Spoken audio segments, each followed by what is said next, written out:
जय गुरुदेव। देखो दोस्तों, मैं बताता हूँ आपको सत्य ज्ञान। मैं कौन हूँ? साधक परम संत बाबा जय गुरुदेव का। तो सच बराबर तप नहीं, झूठ बराबर पाप, और जिसके हृदय साच है उसके हृदय आप। यानी कि सच्चाई पे चलना हमारा तुम्हारा सबका सौभाग्य है। और सत्य कर्म, कर्म तीन होते हैं। एक तो क्रियामान कर्म जो हम करते हैं, और हम अच्छे कर्म भी कर सकते हैं और हम बुरे कर्म भी कर सकते हैं। ये मनुष्य शरीर को उस परम पिता परमात्मा ने एक आधार दिया है कि जैसा करोगे तुम्हारी मर्जी। इसी प्रकार दूसरे कर्म है संक्षिप्त कर्म। संक्षिप्त कर्म उन्हें कहते हैं जो इसी मनुष्य शरीर में कर्म हम करते हैं, अच्छे और बुरे, वो हमारे अगले जन्मों के लिए जुड़ जाते हैं। तो उनसे क्या है, हमें उसी प्रकार की हमें योनि में जाना पड़ता है, जीवन में जाना पड़ता है। जैसे कीड़े मकोड़ों की जिंदगी होती है, देवी देवताओं की जिंदगी होती है, तो कैसे कर्म के अनुसार जाना पड़ता है। आज हमें ये अधिकार है कि हम अच्छे कर्म करें या बुरे कर्म करें, ठीक है। और तीसरे कर्म होते हैं प्रारब्ध के कर्म। प्रारब्ध के कर्म, हमारा मनुष्य शरीर मिला है तो हमें कण कण क्षण क्षण वो भोगने पड़ेंगे जो उस परम पिता परमात्मा ने, विधाता ने, जिसे हम भगवान कहते हैं, अल्लाह कहते हैं, गॉड कहते हैं, उसमें लिखे हैं। तो मान लो हमारा एक्सीडेंट होना हो या हमारे पुण्य मिलने हो, जैसे हमें राजा महाराजा बनना हो, ये सब प्रारंभ में लिखा हुआ होता है।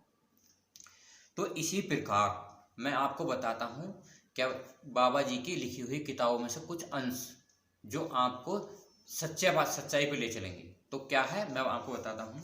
ये नर्तन 84 की अंतिम योनि है। मतलब 84 लाख योनि भोगने के बाद मनुष्य शरीर अंत में मिलता है। वो परम पिता परमात्मा जो सबका सृजनहार है, वो एक बार मनुष्य शरीर दे के कहता है, जब तुझे आज़ादी है इस संसार में कि तू अपनी मर्जी से उस परम पिता परमात्मा को युक्ति के द्वारा किसी साध के, सदगुरु के सत्संग में जाए के उस परम पिता परमात्मा को प्राप्त कर सकता है। 84 लाख योनि भोगने के बाद ये एक सुनहरा अवसर देता है। अब आपकी ये मर्जी है, आप अच्छा करो या बुरा करो, ये आपका अधिकार बन जाता है। इसीलिए वो मालिक, कुल मालिक जो सबका सृजनहार है, इस दुनिया में सत्य का प्रचार करने आते रहे हैं। जैसे मोहम्मद साहब कबीरदास बनकर बहुत सारे संत आए हुए हैं। तो 84 से अलग भी है ये मनुष्य शरीर, 84 से अलग भी है, क्योंकि ये मनुष्य शरीर कुल मालिक ने अपनी असल नकल पर बनाया है। कि मतलब वो इस शरीर में आता है तो इसलिए उसे ये शरीर बड़ा प्यारा है, तो इसलिए उसने ये अपने शकल पर बनाया है। क्योंकि मालिक ने इंसान की अपनी शकल पर बनाया है। मालिक ने इस इंसान को अपनी शकल पर बनाया है। और इंसान की 16 किस्म होती हैं। जो इंसान होते हैं उनकी 16 किस्म होती हैं। जैसे मान लो भारत भूमि पर ये जम्बू द्वीप है, इसमें कितने इंसान हैं जो सत्य पर चलने वाले हैं। कर्म धर्म की भूमि है, यानी कि कर्म आप सत्य कर सकते हैं। धर्म का मतलब है आप ईमान से काम कर सकते हैं, ईमानदारी से। तो भारत भूमि में सबसे श्रेष्ठता क्या है? ईमानदारी से काम करना और अच्छे कर्म करना। राम और कृष्ण की भूमि है, मोहम्मद साहब की भूमि है। ये सभी इतिहास में देखिए, गुरु गोविंद साहब की भूमि है। बहुत सारे महात्माओं ने इस धरती पर अखंड राज्य रचा, मतलब राज्य करके गए। मुसलमानों में बहुत राजा महाराजा हुए, हिंदुओं में बहुत राजा महाराजा हुए। तो सारे इसी धरती पर पैदा हुए जिन्हें धार्मिक चीज की जरूरत है। श्रेष्ठ किस्म भारत में है और ऋषि मुनि महात्माओं की भूमि मानी जाती है। ये ऋषि मुनि महात्माओं की भूमि मानी जाती है। और धरती पर प्रकट हुए 15 किस्म के इंसान दूसरे देशों में होते हैं। जो 15 किस्म के इंसान हैं वो दूसरे देशों में होते हैं। दो अत्याचार करते हैं, जीवों को सताते हैं, गलत काम करते हैं। उन्हें वो परम पिता परमात्मा मनुष्य शरीर धारण करके दूसरे देशों में जन्म दे देता है, जो वो परम पिता परमात्मा से, जो सबका सृजनहार है, उससे दूर रहें और कष्ट भोगें। ये भारत भूमि सबसे श्रेष्ठ भूमि है। भारत में कर्म धर्म का पाठ महात्मा पढ़ाते हैं। जितने भी पहले का इतिहास ठाए के देख लिए आज तक, कर्म और धर्म, जब कर्म गया तो धर्म का पाठ पढ़ाया, धर्म आया तो कर्म का पाठ पढ़ाया।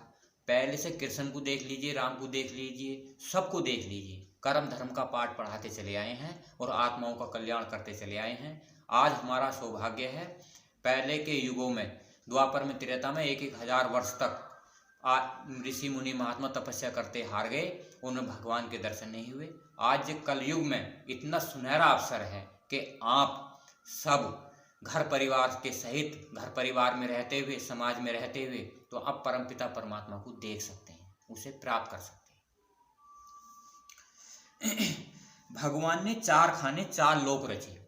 भगवान कौन है? निरंजन भगवान, जो ब्रह्मा विष्णु महेश का पिता है। उनने 4 खाने रचे, 4 लोक रचे। 4 खाने कौन से हैं? एक तो अंडज, जो अंडे से जन्म लेते हैं। एक पिंडज, जो जैसा हमारा शरीर है, इसमें शेर चीते भी आते हैं जो पिंड से जन्म लेते हैं।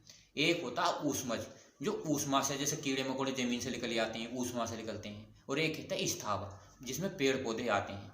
तो 4 तो ये खंड रचे और 4 लोक रचे। 4 लोक कौन से हैं? एक तो स्थूल लोक, जो हमारे शरीर का है। दूसरा कौन सा है? लिंग लोक कह लो या सूक्ष्म लोक कह लो। तीसरा है बैकुंठ लोक। और चौथा कौन सा है? कारण लोक। कारण लोक में वो परमपिता जो भगवान है, जो 3 लोक का मालिक है, खुद बैठा है। और परमपिता परमात्मा जो सबका सर्वजहान है, वो 5 लोक पार बैठा है, जिसे हम सतलोक कहते हैं या अनामी लोक कहते हैं। देवता ब्रह्मा विष्णु महेश को किसने राज बख्शे? निरंजन भगवान, उनके पिता ने। जाओ तुम इसमें काम करना। अब निरंजन भगवान ये ब्रह्मा विष्णु महेश कैसे काम करते हैं? तो देखो, सबसे पहले कौन है? ब्रह्मा। ब्रह्मा किस रूप में काम करते हैं? ब्रह्मा का मतलब है ये हमें ब्रह्मा, मतलब ये हमारा ब्रह्मांड बनाइए। जैसे ये सारा ब्रह्मांड, वैसे हमारे शरीर का ब्रह्मांड बना दिया। तो ब्रह्मा ने ये शरीर बना दिया। अब उसका काम है बनाना।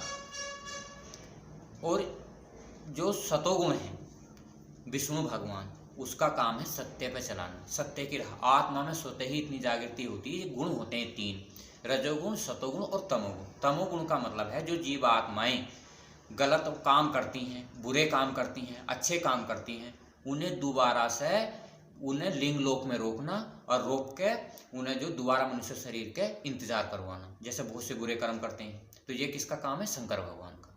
ये 3 गुण हैं। 3 गुण का कौन है? ब्रह्मा विष्णु महेश मालिक। काम क्रोध लोभ मोह अहंकार के मालिक कौन है? सारे देवी देवता, जिससे हमारा मनुष्य शरीर बना है। अगर हम जैसी प्रवृत्तियां अपने अंदर लाते हैं, उसके अनुसार ही कार्य होता है।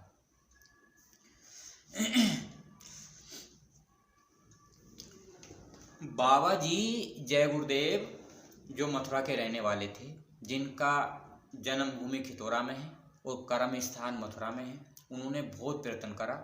उन्होंने बताया सत्संग, अगर जी कोई भी मानव समाज या इंसान सत्संग करता है, सत्य का संग करता है, सत्य की सेवा करता है और सत्य से भजन करता है, तो उसका आत्मकल्याण निश्चित होता है। इंसान के 8 तत्व हैं। हम भगवान के तत्वों का इस्तेमाल करते हैं। भगवान के तत्व क्या है? काम क्रोध लोभ मोह अहंकार, रजोगुण तमोगुण सतोगुण।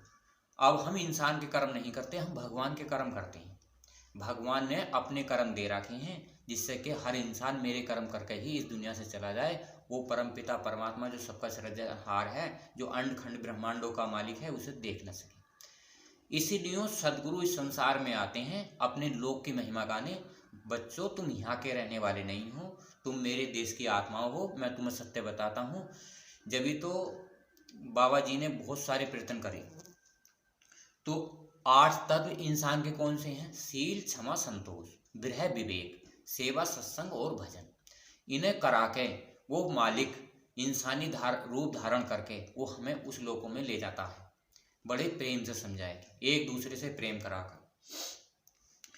इसी कारण भगवान भी अपनी शक्तियां बराबर भेजता रहता है। जैसे राम आए, कृष्ण आए, बहुत सारे देवी देवता आते हैं, कुछ आधार संतों का आता है, तो क्या कहते हैं, वो भी ज्ञान देते हैं। तो सबका ज्ञान गलत नहीं होता, ज्ञान तो सबका अच्छा होता है, पर मोक्ष और मुक्ति का आधार सद्गुरु, साधु और गुरु को होता है, जो त्रिकालदर्शी होते हैं। अब परमात्मा के 8 तत्व होते हैं। जो परमात्मा कौन होता है? जो कुल मालिक है, सबका सृजनहार, जो भगवान से भी परे है और काय के रूप में मौजूद है, शब्द के रूप में। आप विचार करिए, इस संसार में हमारे अंदर से क्या चीज निकल के चली जाएगी। आज हम एक दूसरे से बोल रहे हैं कि एक दिन को बोलना बंद हो जाएगा। हम क्या चीज करते हैं? 3 काम करते हैं। 3 काम कौन से करते हैं? एक तो हम बोलते हैं, आवाज़ निकलती है, कोई ना कोई सारे जीव जंतुओं में आवाज़ है किसी न किसी तरह की। एक हम आंखों से देखते हैं, एक हम कानों से सुनते हैं और नाक से सूंघते हैं और आत्मा में आनंद महसूस करते हैं। ये 5 तत्व तो हैं। 5 तत्व स्वयं ही आवाज़ में विराजमान हैं, जिसे शब्द लोग कहते हैं, जो अनामी महाप्रभु कुल मालिक है, काय के रूप में शब्द में। अगर हम साधना सदगुरु के द्वारा करते हैं तो हम वहाँ तक जाते हैं जहाँ के वो अनामी महाप्रभु कुल बैठा है। तो वहाँ के हैं, सबसे पहला लोक है ईश्वर लोक, जिसे निरंजन भगवान कहते हैं। फिर है ब्रह्मलोक, आंख बंद करके जो दिखाई देता है, जो बिल्कुल प्रकाश हो जाता है, उसे कहते हैं ब्रह्मलोक। फिर है पार ब्रह्मलोक। पार ब्रह्मलोक कहाँ है? जो आत्मा जिसमें स्वयं देखती है। और महाकाल लोक कहाँ है? जहाँ के आत्माओं पर एक घुमेर पड़ती है। घुमेर कहते हैं जो अंधकार, जिसे आत्मा स्वयं प्रबल करनी पड़ती है अंतर में ऊपर के जाने के लिए।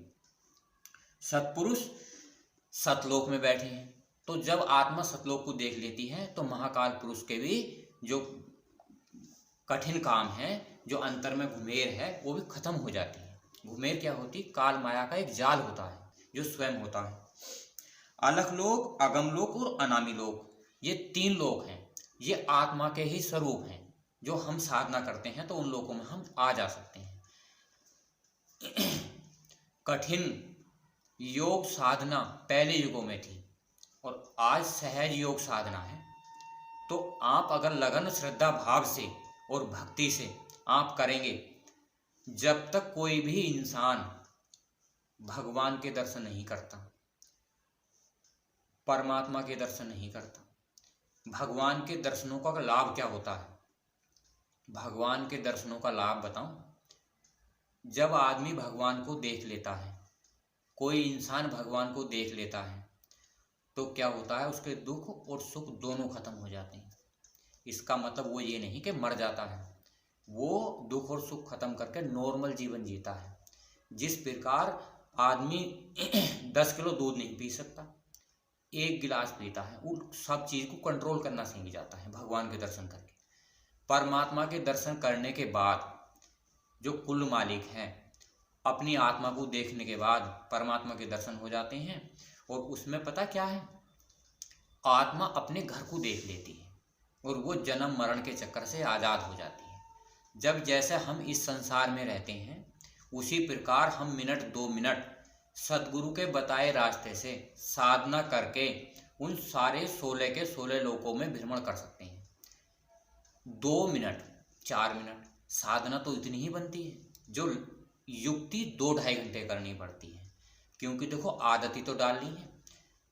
छोटा सा बच्चा होता है, माँ बाप बच्चे को स्कूल में भेजते हैं, तो क्या है? आदत बनानी है। हर इंसान हर तरीके से आदत ही तो बनाता है। बाबा जी ने भी कहा था, आप आदत डाल लीजिए, आदत डालने से आपका आत्म कल्याण हो जाएगा। तो आप 1 घंटा सवेरे और 1 घंटा शाम आदत बनाइए। अरे, आप जिससे प्रार्थना करोगे वो कुल मालिक है, सभी धर्मों का है, तो आप उससे आधा घंटा साथ प्रार्थना करिए। शुरू में आप 15 मिनट करिए, अगर आपको लाभ हो तो फिर आप बढ़ाते जाइए। 1-1.25 घंटे का समय सीमा होती है। कोई घर परिवार समाज का काम नहीं छुड़ाया जाता। तो हम आपसे प्रार्थना करते हैं, इस वीडियो को लाइक भी कीजिए, शेयर भी कीजिए और सब्सक्राइब भी कीजिए और बेल आइकन को प्रेस भी कीजिए, जिससे कि हमारी जो वीडियो हैं आप तक जल्दी से जल्दी पहुंचे और आपका आत्म कल्याण हो जाए, भगवान के दर्शन हो जाएं। ये कोई मेरे बताए अनुसार कोई कठिन काम नहीं है।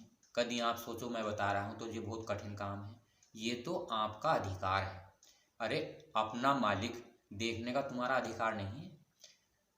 आप ये मत सोचना कि मैं बता रहा हूँ तो मैं ही कुल मालिक हूँ। अरे, मैं हूँ सेवक। सेवा करने का अवसर मेरा सौभाग्य है कि मुझे मिला है, तो आपको भी उस परमपिता की, परमात्मा की सेवा करने का अवसर मिलेगा। आप अंतर में साधना कीजिए।